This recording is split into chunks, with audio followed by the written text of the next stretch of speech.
আসসালামু আলাইকুম। একটা বিবাহিত মেয়ে যখন একটা অবিবাহিত ছেলের প্রেমে পড়ে এবং তার উপরে ভরসা করে তার হাজব্যান্ডকে ডিভোর্স দিয়ে দেয়, তখন আসলে তাকে ঠিক কোন পরিস্থিতির মধ্যে দিয়ে যেতে হয়, কোন পরিস্থিতিগুলো তাকে মোকাবেলা করতে হয় বা কি কি খারাপ পরিস্থিতি তার জীবনে আসে, এই ঘটনাগুলো নিয়ে আজকে কথা বলবো। নিজের বাস্তব অভিজ্ঞতা থেকে কথাগুলো শেয়ার করা। নিজের সংসার নিয়ে খুবই ভালো চলছিল। আমার যখন বিয়ে দেওয়া হয় তখন আমার পছন্দে বিয়ে দেওয়া হয়েছিল না। বাবা মা পছন্দ করেছিল, আমাকে শুধুমাত্র জানানো হয়েছিল এবং আমি সেখানেই বিয়ে করেছিলাম। তবে যতই সে আমাকে ভালোবাসুক, যতই যত্ন করুক, সব কিছুর পরেও দিন শেষে একটা কথাই মনে হতো, আমি তো তাকে ভালোবেসে বিয়ে করিনি। আমি সবসময় চাইতাম আমি যাকে ভালোবাসবো তাকে আমি বিয়ে করব। কিন্তু ভাগ্যে তো আসলে ভালোবেসে বিয়ে করাটা ছিল না জন্য ভালোবেসে বিয়ে করতে পারিনি।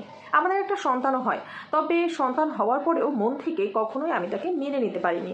আমি প্রতিনিয়ত বাসায় থাকতাম, মেজাজ কেন জানি খিটখিটে হয়ে থাকতো, তবে সে কখনোই আমাকে নিয়ে কোনো কমপ্লেন করতো না। সে ছিল ভীষণ পরিমাণে শান্ত স্বভাবের মানুষ। বাসায় কোনো কিছুরই কমতি ছিল না। তার বাবা মা গ্রামে থাকতো, সে আমাকে শহরে রাখতো।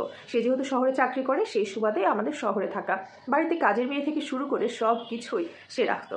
আমার খুব একটা কাজ করতে হতো না, তবুও আমার শুধুমাত্র একটাই কমপ্লেন, সে যাই করুক তাকে আমি মন থেকে ভালোবাসতে পারতাম না। এরই মধ্যে ফেসবুকের সূত্রে আমার একটা বন্ধুর সাথে পরিচয় হয়, যার নাম রাজ। তাকে আমি বাস্তবে কখনো দেখিনি, শুধুমাত্র ভিডিও কল এবং তার প্রোফাইল দেখেই তার প্রতি আমি মগ্ন হয়ে যাই। তার সাথে এতটাই গভীর সম্পর্ক হয়ে যায় যে প্রতিনিয়ত আমার হাজব্যান্ড যখন অফিসে চলে যেত তখন থেকে তার সাথে আমি ভিডিও কলে কথা বলতাম। কোনো কিছু খেয়ালই থাকতো না।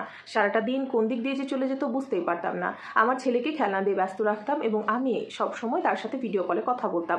তাকে অনেক টাকা হেল্প করেছি, যদিও তাকে আমি কখনো সামনাসামনি দেখিনি, তবুও তাকে আমি টাকা দিতাম। সে যখন যেটা বলতো সেটাই তাকে পাঠিয়ে দিতাম। সে আমাকে ভীষণ পরিমাণে ভালোবাসতো। তার কথাগুলো শুনলে আমার মনটা জুড়িয়ে যেত। এতই পরিমাণে তার প্রতি আমি আকৃষ্ট হয়ে পড়েছিলাম। একদিনকে তার সাথে আমি ভিডিও কলে কথা বলতে বলতে কখন যে আমার হাজব্যান্ড আসার সময় হয়ে গিয়েছে আমি বুঝতে পারিনি।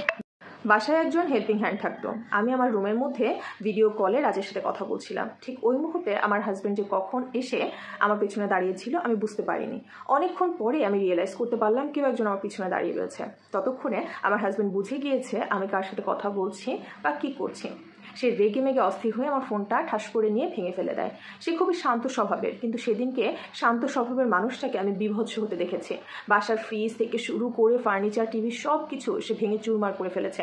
সঙ্গে সঙ্গে আমার বাবার বাড়িতে ফোন দেয় এবং বলে আপনার মেয়েকে নিয়ে চলে যান। আমিও রাগের মাথায় তাকে বলেছি আমি তো এটাই চাচ্ছিলাম, আমি তোমার সাথে সংসার করতে চাই না। রাজ আমাকে অনেক বেশি ভালো রাখবে, আমি তার কাছে চলে যাব। সে আমার সন্তানকে সহ আমাকে অ্যাকসেপ্ট করবে। এই কথা বলে আমার বাবা মার সাথে চলে আসি। বাবা মা অনেক বোঝানোর চেষ্টা করেছিল, কিন্তু আমি ওই মুহূর্তে বুঝিনি।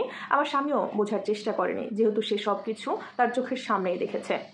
বাবার বাড়িতে চলে আসার পরে আমি আমার হাজব্যান্ডকে ফোন দিয়ে জানিয়ে দিই সে যেন ডিভোর্সের পেপারটা আমাদেরকে পাঠিয়ে দেয়। আমি সেখানে সাইন করে তাকে মুক্ত করে দিব, আর আমি সুন্দর করে রাজের সাথে আমার জীবনটাকে সাজিয়ে গুছিয়ে নিব।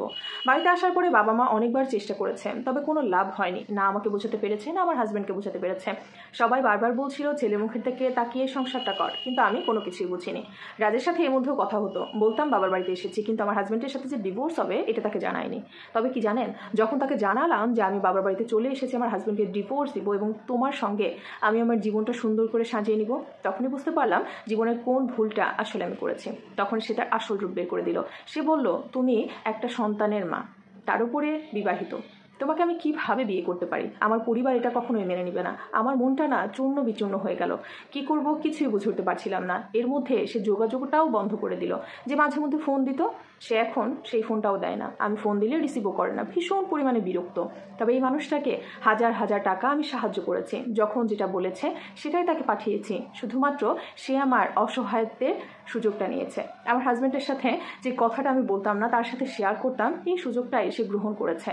ডিভোর্সের পরে আমার হাজব্যান্ড যেহেতু শহরে চাকরি করে, সে বিয়ের জন্য পাত্রী খুঁজছে। তার পরিবার তাকে বিয়ে দিবে। সে হয়তো সুখেই থাকবে। আমার সন্তানের ভরণ পোষণের জন্য টাকা পয়সা সে পাঠায়। তবে আমার খুবই করুণ অবস্থা। এখন প্রতিনিয়তই বুঝতে পারি আসলে একটা মেয়ের বিয়ের পরে শুধুমাত্র তার স্বামীর সব থেকে আপন হয়, আর কোনো মানুষ জীবনে আপন হয় না। যেই আপন হওয়ার কথা বলে আসে সে আসলে লোক প্রতিনিয়ত আমাকে বুঝিয়ে দিচ্ছে আসলে বিয়ের পরে মেয়েদের সব থেকে বড় আশ্রয়স্থল এবং সব থেকে বড় ছায়ার জায়গা হলো তার স্বামী, যে মানুষটাকে আমি ঠকিয়ে চলে এসেছি। এখন আমি একুল ওকুল দুই কুলি হারিয়ে ফেলেছি। না নিজের জীবনটাকে সুন্দরভাবে গুছিয়ে নিতে পারছি, না নিজের স্বামীর কাছে ফেরত যেতে পারছি। কি করলাম আমি? জীবনটাকে এত সুন্দর জায়গা থেকে নিয়ে এসে ধ্বংসের মুখে দাঁড় করিয়ে রাখলাম। আসলে ভুলটা আমারই। পরকীয়া করে কখনো সুখে থাকা যায় না, এই জিনিসটা আমি হয়তো বা বুঝতে পারিনি। আমি যদি একটুখানি আমার স্বামীকে ভরসা করে তাকে নিয়ে সুখে শান্তিতে জীবনটা গড়তাম, তাকেই যদি ভালোবাসতাম, তাহলে হয়তো আমার জীবনটা আজকে এই পর্যায়ে এসে দাঁড়াতো না।